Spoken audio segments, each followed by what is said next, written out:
bakoreshaga nanjye niyo mpamvu nayishatse mfite iyo gahunda marerezoma muri iyo minsi yakoreshejwe n'abantu batandukanye. Iyo pasiporo abanyekongo bayikoresheje ari benshi, abarundi, ku buryo byateje ikibazo muri Ireland. Bategeka South Africa yuko ku bibuga by'indege byaho batazemerera umuntu ufite iyo pasiporo kurira indege igihe atari umuntu w'umunyarezoto genuine, kuko uriya pasiporo uko imeze uko twayishakaga bandikagamo ko wavukiye uri umunyarezoto ariko wavukiye mu kindi gihugu.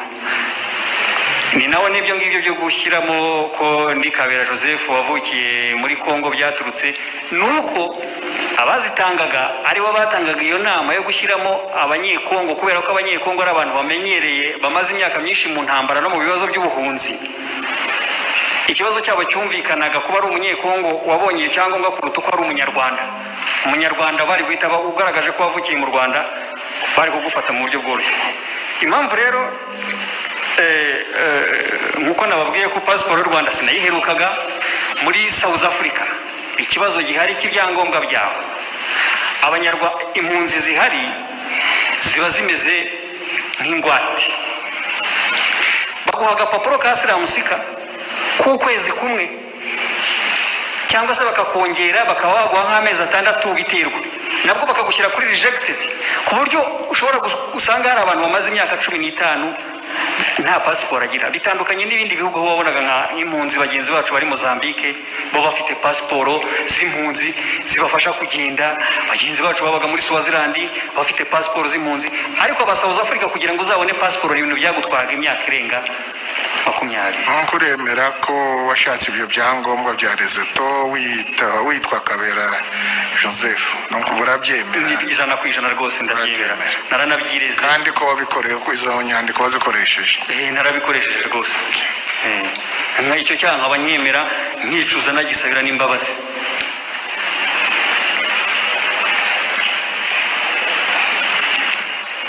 Kuba yaratanze amasasu yabakomerekeje, kuba wari ushigikiye ibyo bikorwa, urabyemera? Ndabyemera rwose nyakubahwa Perezida.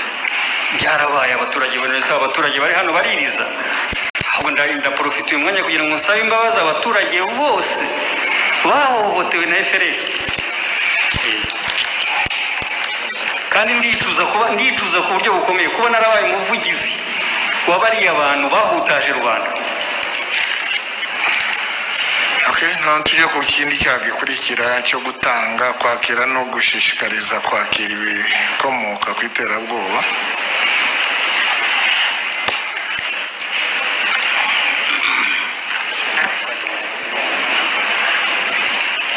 Si icyo tugezeho? Nicyo nyakubahwa Perezida.